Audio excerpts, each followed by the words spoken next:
Korang nampak tak berita ni? Saudi baru je angkat kaki dari penggerang dan Petronas terus sapu semua. Deal bernilai berbilion ringgit, satu daripada aset paling besar negara. Tapi Malaysia. Lebih banyak peluang kerja, higher salaries and more opportunity for local talent. It also Kabur dari Indonesia, Surabaya, pusing. Kita kalah telak. Perusahaan Malaysia tengah jadi hotspot Project Tech. AWS labur 29 bilion ringgit, Microsoft 10 bilion ringgit, Google 9 bilion ringgit dan juga Day One 28 bilion ringgit. Jadi guys, semiconductor, data center EV semuanya berebut nak masuk ke dalam Malaysia. Tapi kan di sebalik Singapura baru kalah lagi sebab gergasi fashion H&M nekat pindah ibu pejabat Asia Tenggara dari Singapura ke Kuala Lumpur.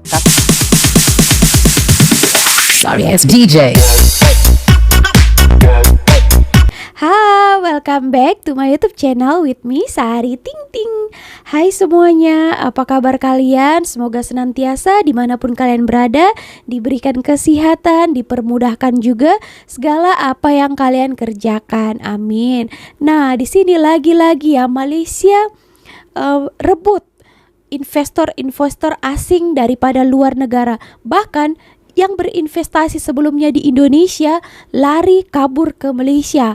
Nah, ini membuat menteri di Indonesia itu pening, pusing ya, tanya-tanya kenapa ke Malaysia gitu ya.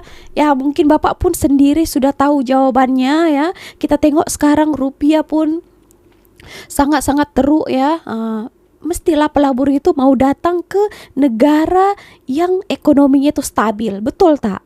Oke teman-teman, so mari kita tonton videonya apa-apa saja ini, so jom langsung saja. Malaysia tengah jadi hotspot Project Tech. AWS labur 29 bilion ringgit, Microsoft 10 bilion ringgit, Google 9 bilion ringgit dan juga Day One 28 bilion ringgit. Jadi guys, semiconductor, data center EV semuanya berebut nak masuk ke dalam Malaysia. Tapi kan di sebalik semua ini ada satu local player yang senyap-senyap buat duit lah di sebalik pelaburan yang banyak ini. Dan tanpa diorang, kilang-kilang yang nak sibuk labur duit ini, diorang susah untuk beroperasi. Dan nama local player ini adalah Sam Teknologi Berhad dan diorang bakat IPO tak lama lagi. Jadi guys, Sam Teknologi ini mereka membina clean room. Apa itu clean room? So korang just bayangkan satu ruangan dalam kilang yang akan dikawal rapi dan kawal habis-habisan. Suhu dalam bilik tu, kelembapan, udara semuanya kena perfect. Sebab dalam kilang semiconductor ini dengan ada hanya satu habuk saja boleh rosakkan satu chip yang nak buat itu pun memakan kos berpuluh-puluh ribu dolar. Ruangan ini kena betul-betul bersih, tahap yang betul-betul ekstrim, lagi bersih lah daripada hospital semua. Dan Sam Teknologi inilah yang akan handle semuanya, daripada design, bina, test sampailah ke after sale maintenance. And diorang dah buat benda ini semenjak tahun 2013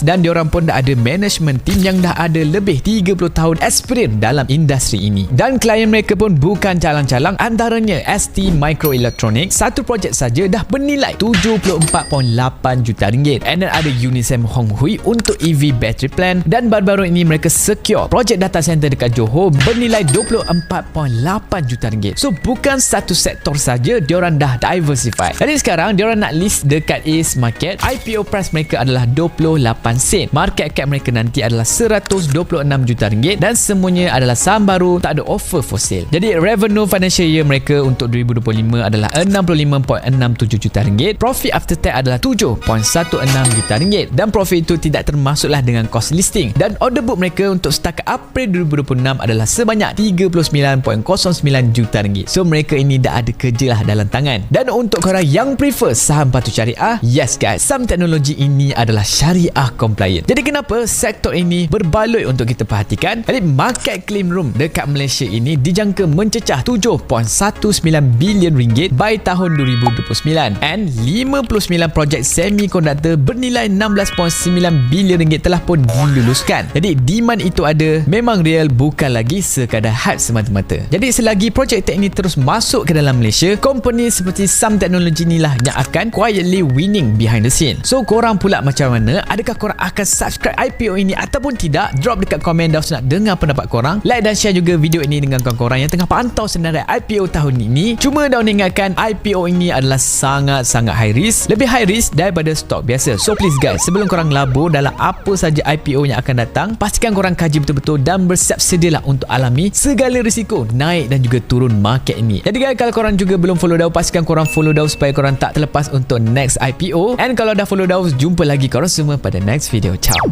Lagi-lagi investor asing kabur dari Indonesia, Rubaya pusing. Kita kalah telak. Perusahaan teknologi terbesar di dunia, Nvidia, memilih untuk berinvestasi di Malaysia daripada di Indonesia. Dan total nilai investasi untuk proyek ini diperkirakan mencapai 72 triliun dengan proses pembangunan yang hanya memakan waktu 22 bulan saja. Menteri Keuangan Pak Rubaya bahkan dibuat pusing gara-gara kejadian ini. Keputusan Nvidia ini bukan tanpa alasan. Malaysia berhasil menggait investasi besar, sementara Indonesia, khususnya Batam yang sangat dekat sekali lokasinya dengan Johor Bahru dan dengan Singapura, itu ditinggalkan dan tertinggal karena beberapa aspek penting. Malaysia punya kebijakan dan rencana yang jelas mengenai perkembangan AI dan data center. Pemerintah Malaysia telah mengalokasikan hingga 5,9 miliar ringgit Malaysia atau sekitar 23,38 triliun rupiah dalam anggaran mereka di tahun 2026 untuk mendukung sektor AI negara tersebut. Fasilitas di Johor Bahru ini termasuk yang menggunakan energi terbarukan, dan dalam proyek Nvidia tersebut akan dibangun solar farm sebanyak 500 megawatt. Tidak lupa juga, memang lebih mudah dan lebih simpel dari sisi birokrasi dan harmonisasi peraturan untuk memudahkan investor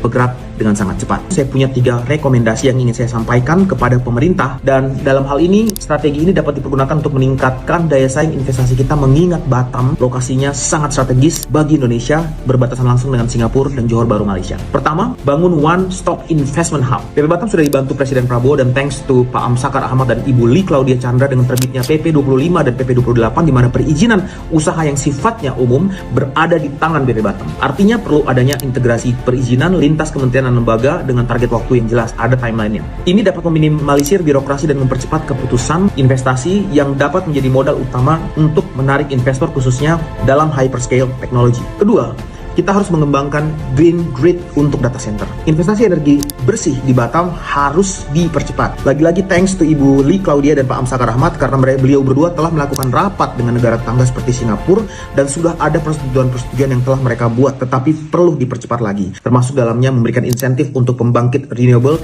yang langsung mendukung kebutuhan data center berskala besar. Yang ketiga adalah perjelas kebijakan insentif, contohnya skema pajak dan fasilitas yang kompetitif dibandingkan dengan negara tetangga seperti potongan pajak jangka panjang atau dukungan-dukungan infrastruktur terbaik bagi mereka. Ini akan membuat mereka merasa nyaman, dan ini penting agar proyek teknologi bisa diakselerasi tanpa hambatan biaya yang berarti bagi sisi investor. Keputusan Nvidia memilih Johor Bahru bukan kebetulan. Ini hasil akumulasi faktor kebijakan, infrastruktur, dan kesiapan energi yang terintegrasi. Sementara Batam dan Indonesia pada umumnya memiliki potensi besar. Kita hanya perlu action cepat, kebijakan yang tepat, dan eksekusi yang terukur dan konsisten agar tidak terus-menerus kehilangan peluang global. Jika reformasi ini berjalan efektif, maka Batam bisa menjadi alternatif spillover bukan hanya dari negara Singapura, tetapi juga dapat mengambil alih peluang-peluang yang selama ini mengalir ke negara tetangga seperti Malaysia, Johor Bahru, dan Vietnam. Terima kasih.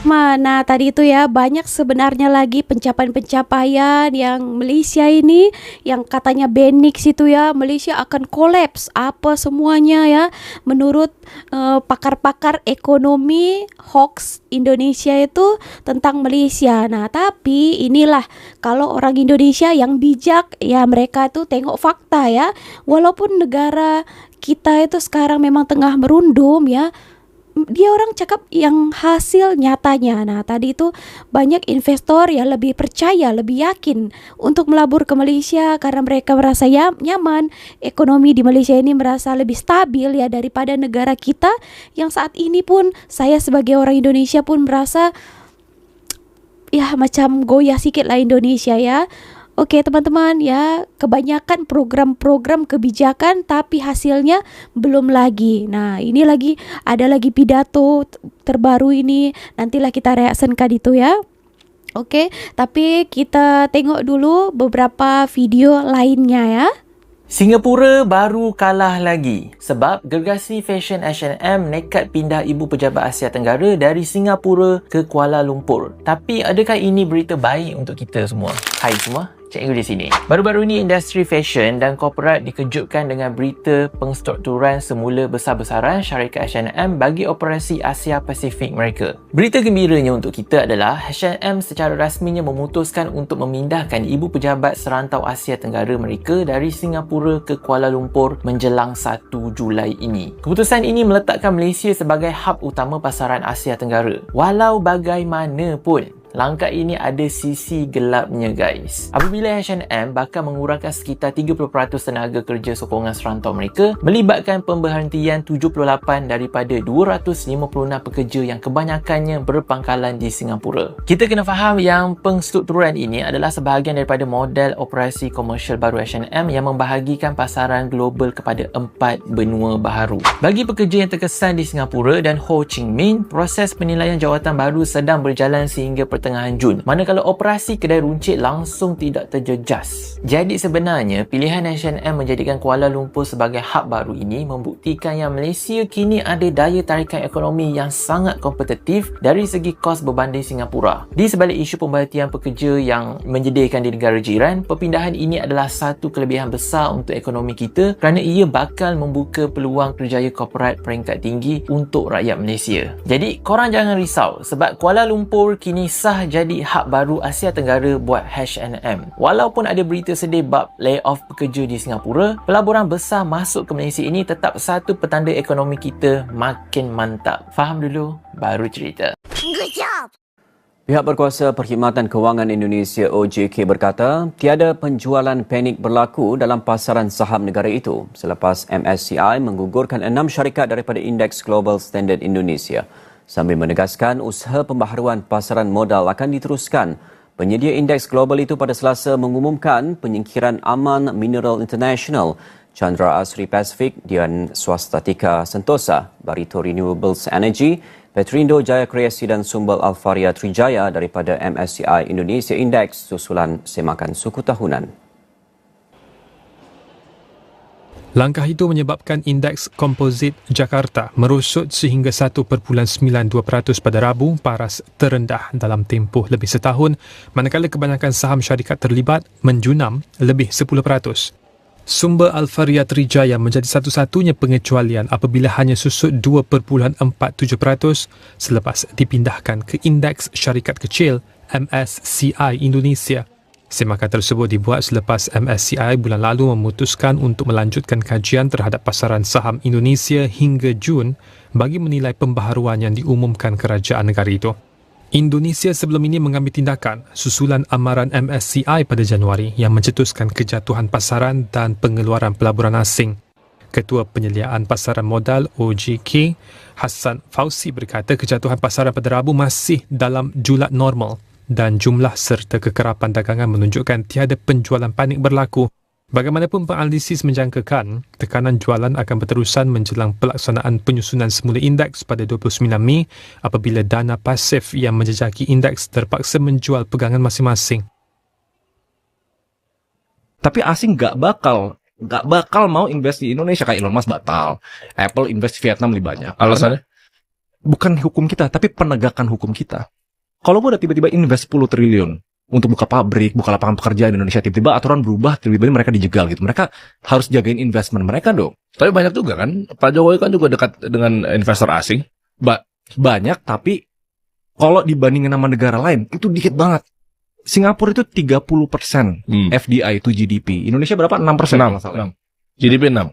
Sangat amat rendah. Padahal Indonesia dilihat sebagai negara yang bakal growing gila-gilaan, jadi negara kekuat keempat di dunia gitu. Kok asing nggak mau invest? Bagaimana bisa ada investment kalau semua orang pindah ke Vietnam? Simple, kenapa orang pindah ke Vietnam? Salah ormas sampai detik ini nggak diberesin. Iya kan, itu sudah saya sampaikan berkali-kali. Bagaimana orang mau taruh 300 miliar, urusan birokrasi ribet, kena ormas lagi. Kalau kita bicara exit point, yang paling pertama adalah mereka harus bisa cari makan, cari kerjaan yang layak untuk memenuhi kebutuhan hidup. Mereka bekerja, mereka dapat gaji. Nah, perusahaan yang ngegaji aja nggak bisa berusaha. Terus bagaimana caranya dia bisa gaji? Ini kan teori yang sangat dasar sekali. Terus kalau kita mau bicara exit strategi, rupiah itu naik turun supply and demand is very simple. Untuk supaya rupiah itu tidak di sell off, ya berarti harus ada kepercayaan dari orang lain supaya FDI-nya naik, foreign direct investment-nya. Sekarang FDI bisa dari investment, bisa dari pembelian bond. Bagaimana bisa ada investment kalau semua orang pindah ke Vietnam? Simple, kenapa orang pindah ke Vietnam? Salah ormas sampai detik ini nggak diberesin. Iya kan, itu sudah saya sampaikan berkali-kali. Bagaimana orang mau taruh 300 miliar, urusan birokrasi ribet, kena ormas lagi, terus kemudian dihantam global di mana China menunda import karena ada perang dan segala macam. Akhirnya orang nggak bisa ngapa-ngapain. Nah ini kan sebenarnya urusan kecil yang snowball sejak di era 2023 sebenarnya udah muncul masalah ini. Roll over ke 2024, begitu Pak Prabowo naik, nggak keburu. Karena kita lihat. Nggak keburunya kenapa? Sekarang kita perhatikan, dari zaman Pak Prabowo mimpin sampai sekarang, reshuffle kabinet berapa kali? 5 ya? Nah, 5 sekarang kita punya perusahaan saja. Ada tantangan di depan dengan direktur yang terbaik lulusan Harvard pun belum bisa nyelesain. Ini baru kerja bentar di reshuffle, ganti ini. Reshuffle kemarin justru tidak menyentuh sektor ekonomi. Kurang menyentuh sektor. Artinya apa? Seperti yang tadi beliau sampaikan, tidak ada well plan di dalam manajemen ini. Nah, ini harus kita perbaiki. Malaysia just broke a huge record. Malaysia's trade has reached 1 trillion ringgit in just 4 months. That is the highest record ever in Malaysia. Main reason? Strong exports of E&E products. Basically, chips, semiconductors, AI tech, and electronics. So, why should young Malaysians care? More exports, meaning more businesses coming into Malaysia. Lebih banyak peluang kerja, higher salaries, and more opportunity for local talent. It also means investors look at Malaysia as a tech hub now. Good economy equals good ringgit potential, better confidence, and lebih banyak kemajuan untuk negara kita. Malaysia ni bukan sahaja pengguna teknologi. We are becoming a part of the global tech supply. Korang nampak tak berita ni? Saudi baru je angkat kaki dari Pengerang dan Petronas terus sapu semua. Deal bernilai berbilion ringgit, satu daripada aset paling besar negara. Tapi tunggu dulu, sebab ramai orang baca tajuk ni terus salah faham apa sebenarnya jadi. Jom Daus bongkar habis, satu persatu. Satu, dengar betul-betul sebab ni bukan berita minyak biasa korang. Ini pasal siapa yang sebenarnya pegang kuasa atas tenaga negara kita. Sebelum masuk dalam deal tu, korang kena faham satu benda asas. Minyak mentah yang baru keluar dari bumi tu sebenarnya tak boleh terus guna. Ia macam tepung mentah, korang tak boleh makan tepung terus, kena masak jadi roti dulu. Minyak pun sama je. Sebab tu minyak kena masak dulu dan tempat masak tu dipanggil refinery. Anggap je macam dapur gergasi. Dia ambil minyak mentah, proses dan keluarkan petrol, diesel, minyak jet sampai bahan plastik yang korang guna setiap hari. Yang di Pengerang ni gila besar, proses sampai 300,000 tong sehari. Dan dapur gergasi di Johor tu namanya Prefchem. Ia antara hub penapis dan petrokimia terbesar di seluruh Asia Tenggara. Jadi faham ya korang, ni bukan kilang main-main, ni aset strategik negara. Dulu dapur gergasi ni dikongsi dua pihak. Petronas jadi tuan rumah sebab ia berdiri atas tanah kita. Aramco dari Arab Saudi pula taukai minyak terbesar dunia. Dua-dua pegang sama rata. Pada tahun 2017, Aramco masuk dengan bayaran kira-kira 31 bilion ringgit untuk separuh bahagian bawah projek Rapid. Sekarang ingat angka ni betul-betul sebab ramai keliru. 31 bilion ringgit tu harga Aramco masuk dulu, ia bukan harga Petronas beli sekarang. Kemudian sampailah 25 Mei 2026, Aramco jual bahagian dia dan Petronas terus pegang 100%. Sekarang Prefchem milik penuh Petronas tuan tunggal. Aramco bukan lari terus. Dia berhenti jadi pemilik tapi dia masih jadi pembekal. Bayangkan kawan kongsi kedai runcit korang tarik diri tapi sebab dia ada gudang stok, dia masih hantar barang macam biasa. Sama macam Aramco, bekalan minyak mentah dia kekal seperti biasa. Jadi kenapa Aramco nak keluar? Sebab rasminya Aramco nak kemas portfolio downstream dia supaya ada lebih ruang dan lebih duit untuk kejar pelaburan lain. Ni kenyataan rasmi dua-dua syarikat. Tapi ada analis pula nampak satu sudut lain. Bila bekalan minyak Saudi jadi kurang menentu, peranan Aramco sebagai penjamin bekalan dalam kongsi ni jadi lemah. Pegang saham tapi tak boleh jamin bekalan dikira tak berbaloi. Tapi ingat ya korang, yang ni cuma pandangan analis, bukan kenyataan rasmi. Lepas pegang 100%, apa pula Petronas dapat? 3 benda besar. 1. Keputusan jadi lebih laju, tak payah tunggu kelulusan rakan kongsi. 2. Operasi jadi lebih efisien. 3. Kawalan penuh dari minyak mentah sampai produk siap. Jadi apa kelebihan pada Malaysia? Bila dunia makin tak menentu, kawal penuh aset macam ni bermakna Malaysia kurang bergantung pada pihak luar. Pengerang pun salah satu zon flagship zon ekonomi khas Johor Singapura. Jadi kesannya panjang pada ekonomi dan pekerjaan rantau selatan.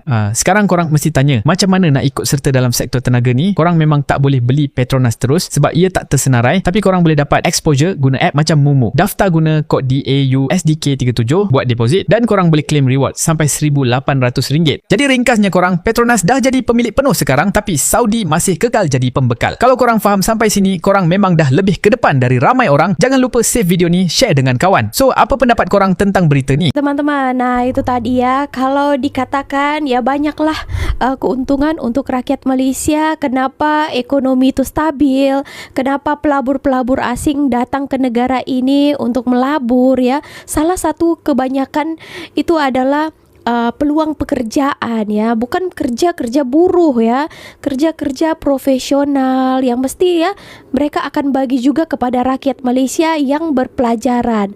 Nah gitu ya, contohnya lah kalau yang lama-lama ini kilang-kilang di Malaysia ini kan banyak di sini dibuatkan perusahaan.